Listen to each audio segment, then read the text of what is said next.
The scent of old books and stale coffee clung to Lu Cheng University's library, a familiar comfort I sought refuge in. My gaze, however, wasn't fixed on the economics textbook splayed open before me, but on the figure across the vast, polished oak table. Lu Cheng. He moved with a quiet efficiency, his long fingers turning pages of a complex financial report, oblivious to the hushed admiration that rippled whenever he entered a room. I knew his stoic demeanor, the sharp planes of his face, the way his dark eyes held a universe of unspoken thoughts. I knew it, and I loved it. A bright laugh cut through the library's respectful silence. Chao Xin. She glided towards Lu Cheng, a vibrant splash of color against the muted tones of the study hall. Her presence always felt like a spotlight, drawing all eyes, especially his. Cheng, I found that article you mentioned. Chao Xin's voice, a melodic chime, carried to me. She placed a slim journal before him, her hand lingering near his for a fraction too long. Lu Cheng glanced up, a faint, almost imperceptible nod acknowledging her. Thank you, Chao Xin.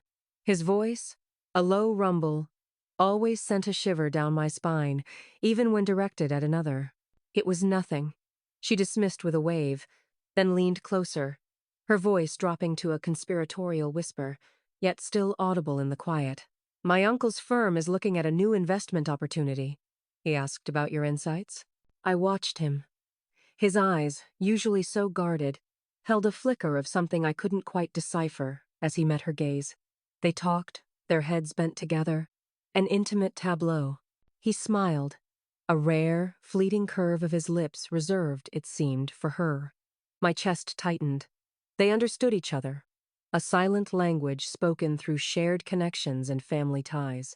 I was just Su Min, a girl from a small town, with nothing but good grades and a heart full of unspoken longing. Years blurred into a routine of longing and silent observation. Then, the unexpected.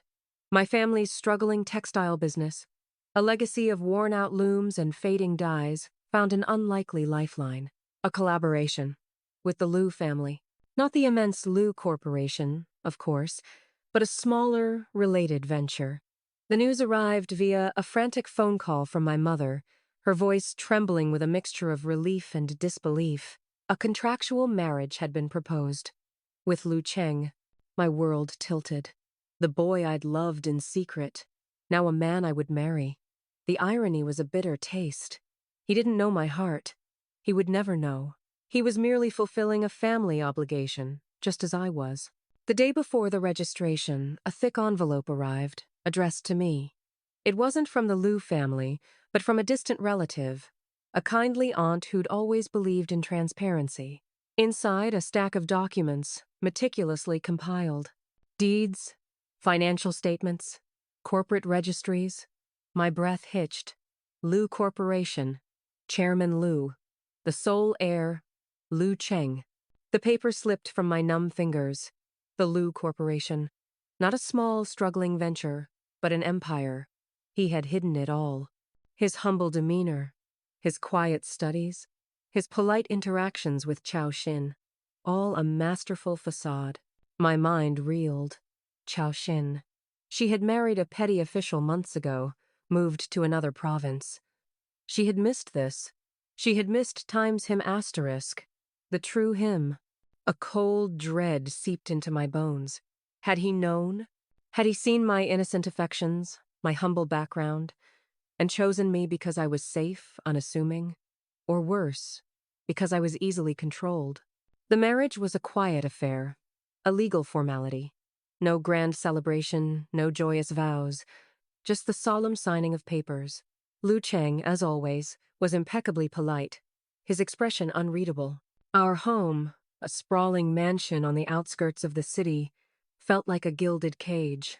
I wandered its vast halls, a ghost in my own life. He was often absent, consumed by the demands of the Lu Corporation, a world I barely glimpsed. Then Chao Xin returned. Divorced, bitter, her eyes gleaming with a new, sharp ambition. She materialized at a corporate event, her presence a jarring note in the carefully orchestrated symphony of power. I watched her, a knot of unease tightening in my stomach.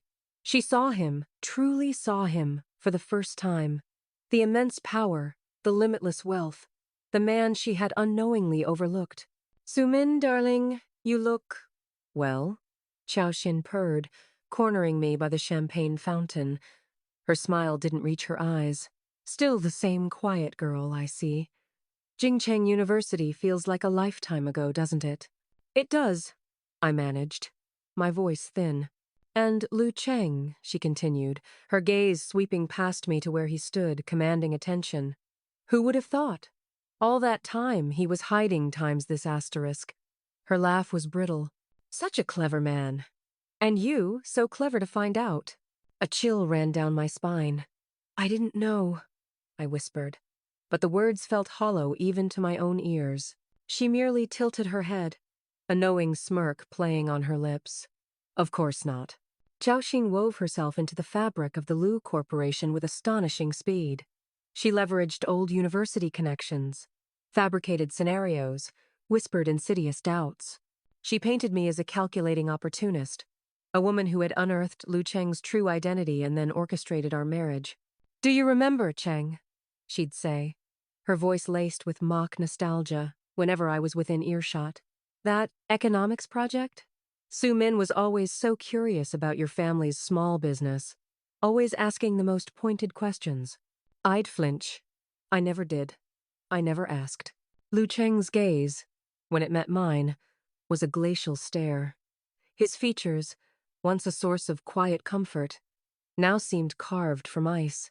He didn't speak, but his silence was louder than any accusation. He saw Chao Xin's fabricated memories, and they fit a narrative he seemed to already believe. His family's past, riddled with betrayals and corporate espionage, had instilled in him a deep, festering mistrust.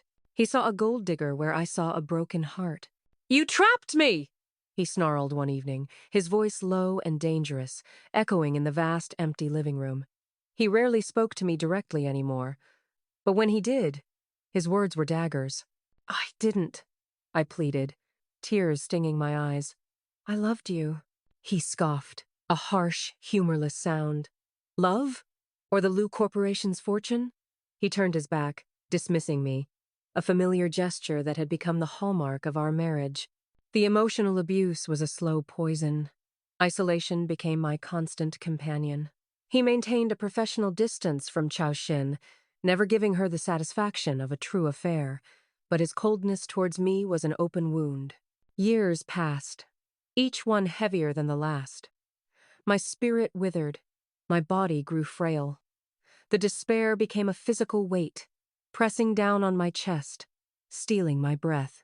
The last thing I remembered was the sterile scent of the hospital room, the rhythmic beeping of machines, and a dull ache in my heart that had nothing to do with my failing body. Then, darkness, and then, a gasp. My eyes flew open. The familiar floral wallpaper of Jingcheng University's dormitory room, the worn desk, piled high with textbooks, the faint hum of the air conditioning unit. It was all there, exactly as it had been. I sat bolt upright, my heart hammering against my ribs, an echo of the first life's final, desperate beat. My hands flew to my chest, searching for the phantom pain, the lingering weakness. Nothing. Just the frantic pulse of a young, healthy body. This was it. The day before the semester began. The day before I met Lu Cheng again. Before I spiraled into that agonizing dance of love and betrayal. A fierce resolve, cold and sharp, ignited within me. No, not again. Never again. I scrambled out of bed, my mind racing. Business management. That was the path that led me to him, to his world. I needed to cut it off, all of it. My roommate, Lin Wei, stirred in her bed, groaning. "Min? What's with the sudden burst of energy?" "I need to change my major," I blurted, the words tumbling out. "Now," Lin Wei blinked, rubbing sleep from her eyes. "Change your... what? To what? You've been talking about business management since high school." "Design. Or literature. Something completely different." I pulled open my closet, grabbing the first clean outfit I saw. "I need to go to the registrar's office. First thing." "But Why? Linwei sat up, her brow furrowed. I forced a smile, a brittle facade. A sudden epiphany. I realized my true calling lies elsewhere. She shrugged, still looking confused.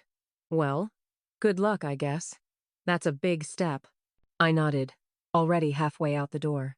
The registrar's office was a blur of paperwork and bewildered clerks. I pressed, insisted, explained my sudden, overwhelming passion for graphic design. It was done. A clean break. No shared classes, no mutual friends, no accidental encounters in the economics department. I deleted every contact remotely connected to Lu Cheng, his family, or even Chao Xin. I was carving out a new path, a path where Sumin existed for herself, not as a reflection of someone else's desire or disdain. The new semester began, a whirlwind of charcoal sketches, color theory, and literary analysis.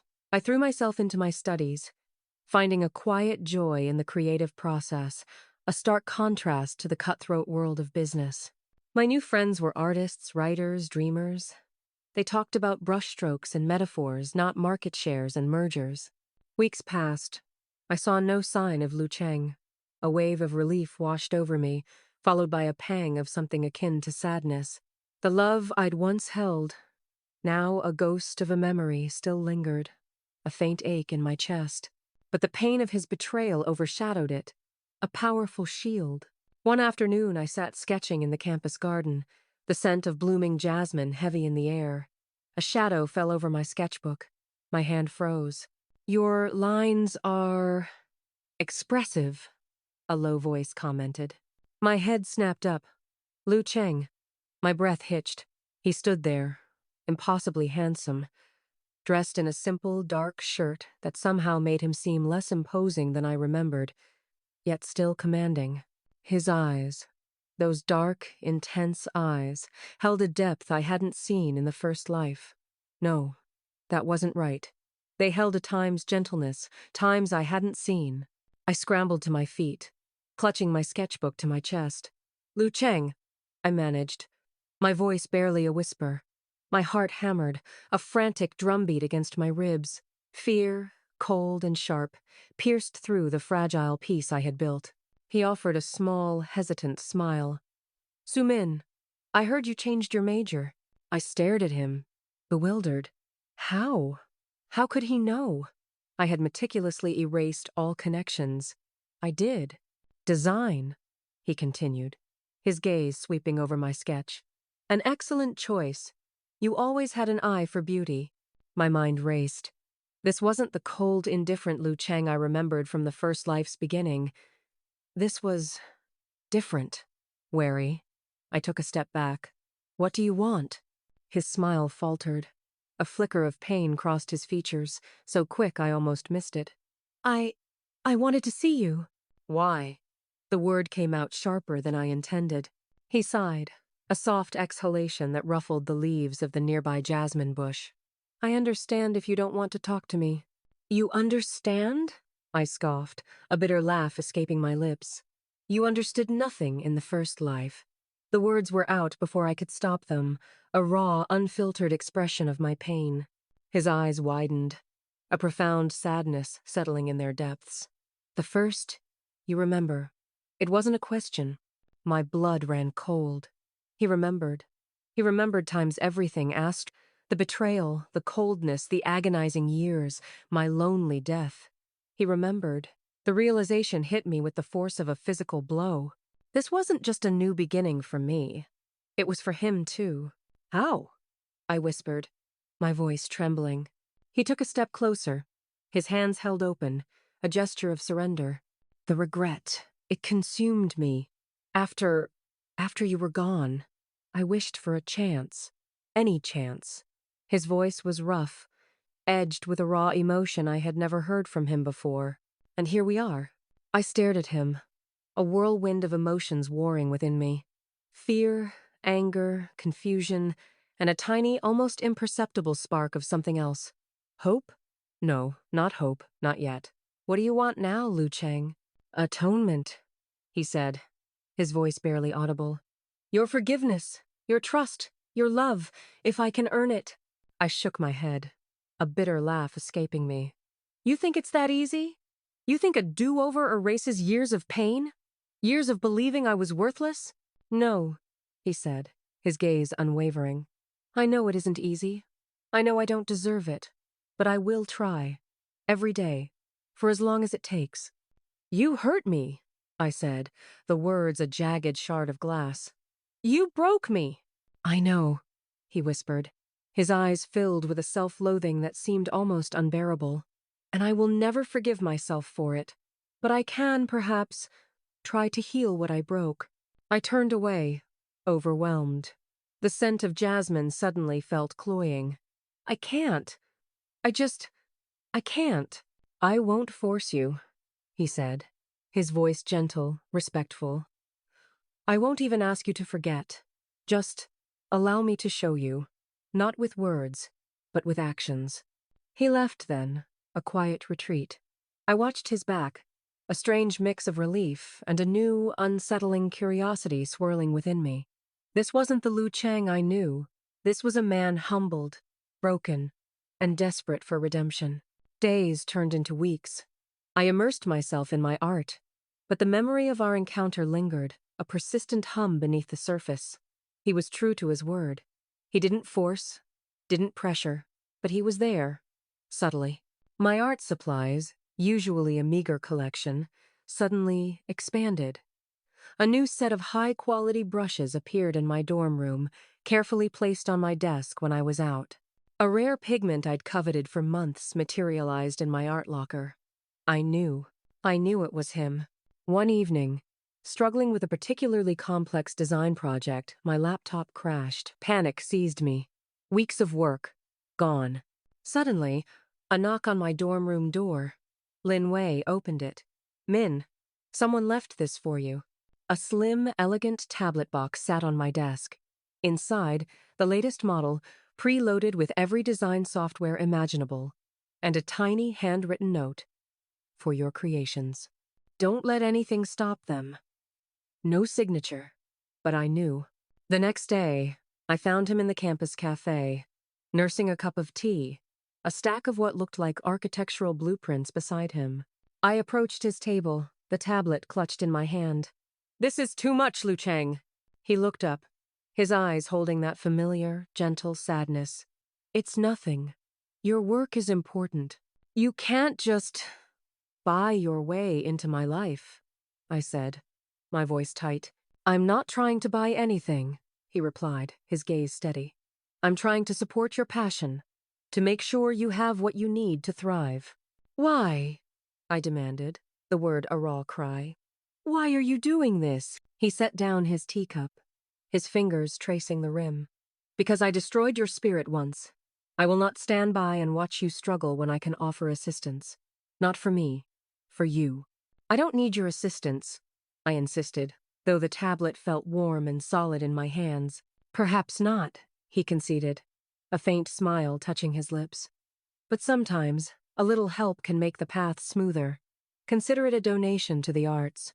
I glared at him, but the anger felt a little less potent than before. You're relentless. Only in my desire to see you happy, he murmured, his gaze holding mine. I left, the tablet still in my hands. The boundaries I had so carefully erected felt a little less sturdy. He wasn't pushing, he was simply present. A quiet, unwavering presence. My new department organized an off-campus exhibition for emerging artists. It was a small, intimate affair, held in a charming gallery downtown.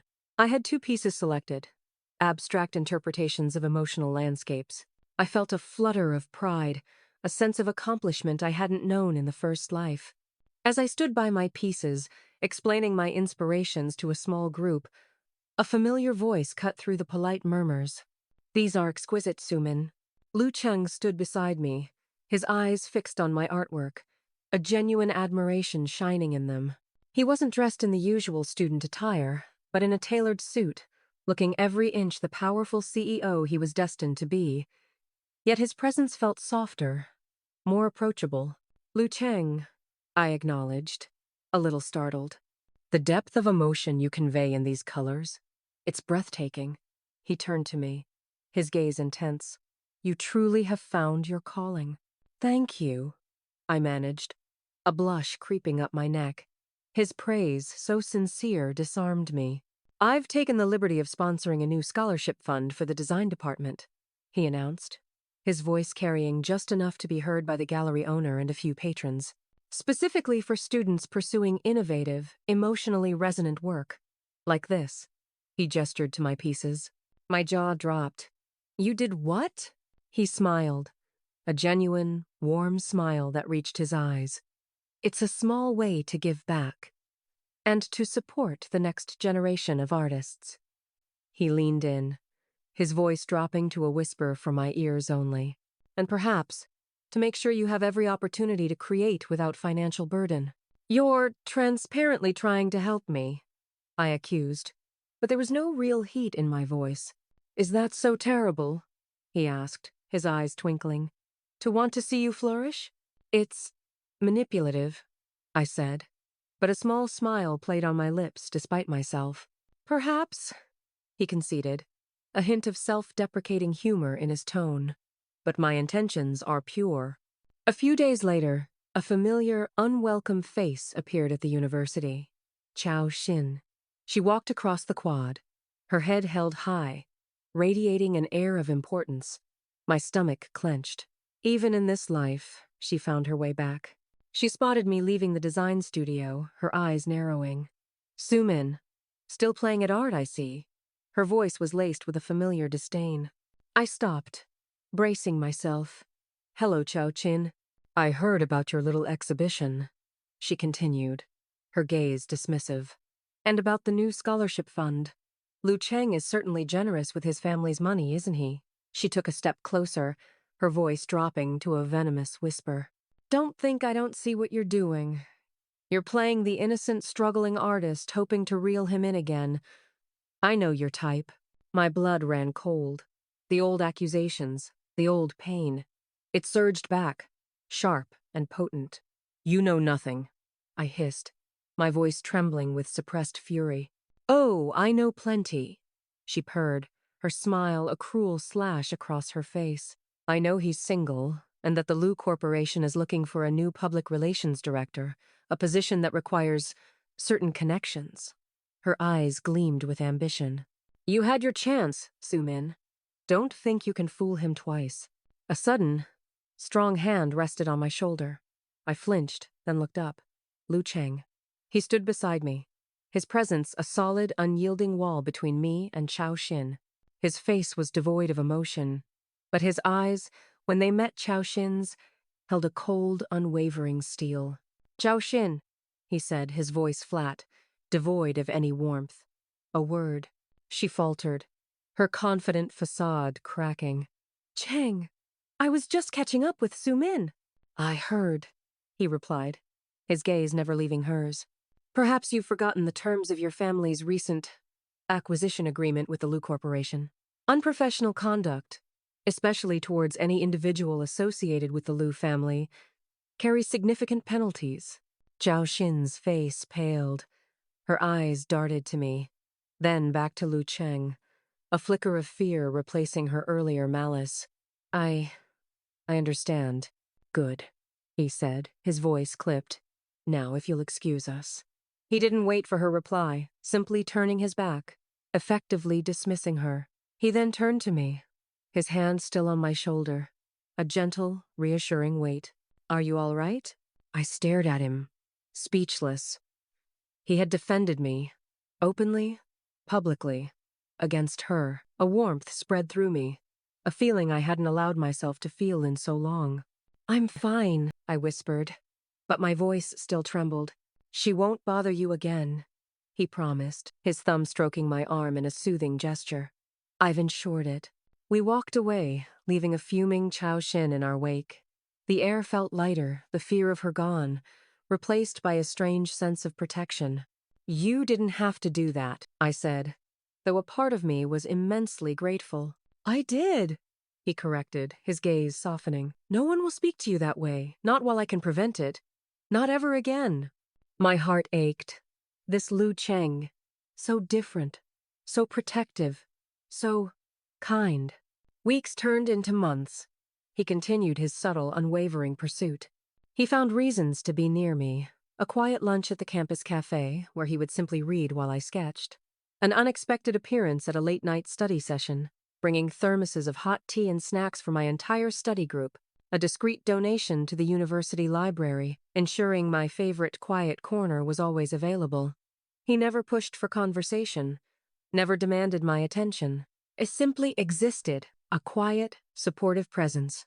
One rainy afternoon, I found myself in a small, independent bookstore off campus, seeking inspiration. The scent of old paper and fresh coffee filled the air. I browsed the art history section, lost in thought. "Looking for anything in particular?" a familiar voice asked. Lu Cheng stood a few feet away, holding a first edition of a classic novel.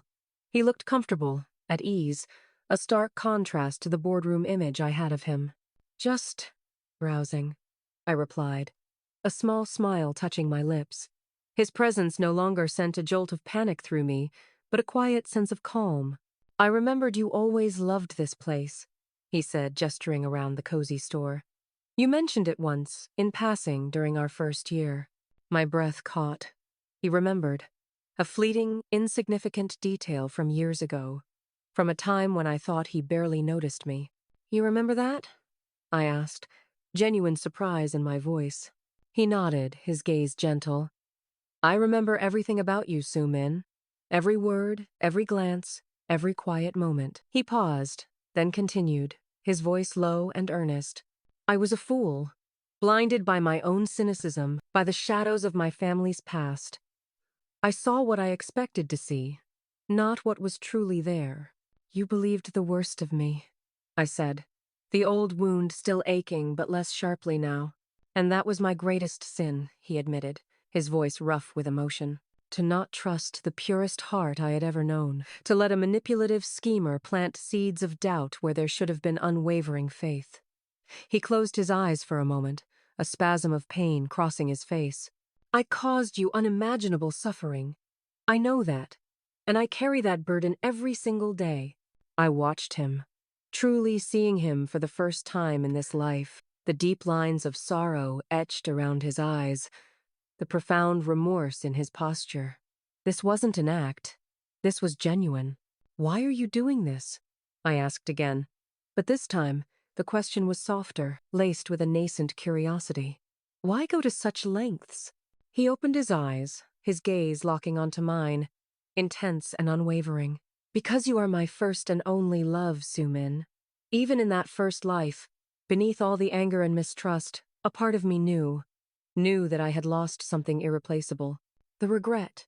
It wasn't just about losing you, but about what I had done to you, the man I had become." He took a step closer, his hand reaching out, then hesitating, hovering between us. "I want to prove to you, and to myself, that I can be worthy of you, that I can be the man you deserve." My heart pounded, a frantic rhythm against my ribs. The wall I had built, brick by painful brick, was crumbling. His sincerity, his vulnerability chipped away at my defenses. "It's a long road, Lu Cheng," I whispered, my voice thick with emotion. "I know," he said, a faint, hopeful smile touching his lips. "And I will walk it for as long as you allow me."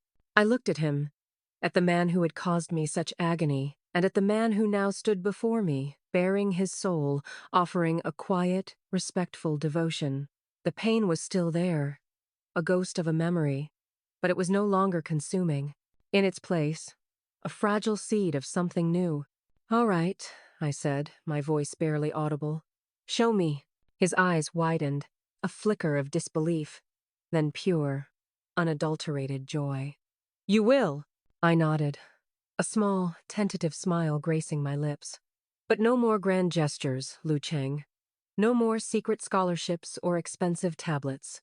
He chuckled, a rich, warm sound that filled the quiet bookstore. "Understood.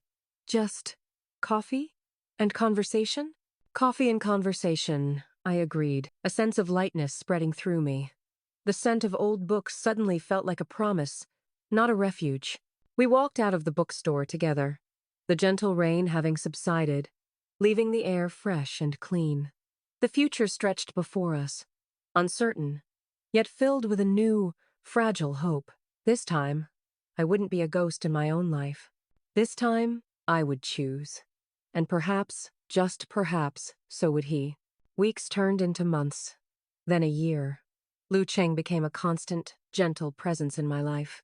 He still had his responsibilities with the Lu Corporation, but he made time for me, always. He learned about my art, truly learned, discussing techniques and inspirations with genuine interest. He brought me obscure art books he'd found in his travels, not as lavish gifts, but as thoughtful tokens. We spent hours talking, not about his world of business, but about my world of colors and lines, about literature, about life. He never mentioned the first life unless I did. And even then, his responses were filled with a quiet remorse, never an attempt to justify his past actions. He simply listened, absorbed my pain, and offered unwavering support. One evening, we sat in a quiet, secluded corner of a new exhibition space, surrounded by vibrant, challenging art. My own work, bolder and more confident than before, hung proudly on a nearby wall. The gallery was bustling, but our corner felt like a sanctuary. "Your latest series, it speaks of such resilience," Lu Cheng said, his gaze fixed on a particularly striking piece. "It's beautiful, Sumin. It's about finding strength after being broken," I admitted, looking at the painting. It depicted a fragile, shattered vase, but from its cracks bloomed an array of vivid, powerful flowers. He reached for my hand, his touch soft, tentative. "You found that strength, and you built something magnificent from the pieces." I looked at our intertwined hands, then up at him. His eyes held a profound tenderness, a depth of feeling that mirrored my own. The fear was gone, replaced by trust, by love. A different kind of love than the one I'd harbored in the first life. A love forged in pain, tempered by understanding, and rebuilt on respect. "I think," I began, my voice a little shaky, "I'm ready to forgive you." His breath hitched. His fingers tightened around mine. "Sumin." "Not for your sake, Lu Cheng," I clarified, a small, genuine smile gracing my lips. "But for mine. For us." Tear escaped his eye, tracing a path down his cheek. He didn't wipe it away. "Thank you," he whispered, his voice thick with emotion. "Thank you for giving me a second chance. For giving us times a second chance." I leaned my head on his shoulder, feeling the solid warmth of his presence. The weight of the past finally lifted. The scars remained, but they were no longer open wounds. They were reminders of how far we had come, of the profound journey we had taken, from regret to redemption, from despair to a quiet, enduring love. The future stretched ahead, not with the cold calculation of a contractual marriage, but with the boundless possibilities of a shared chosen path. This time, it would be different. This time, we would build it together.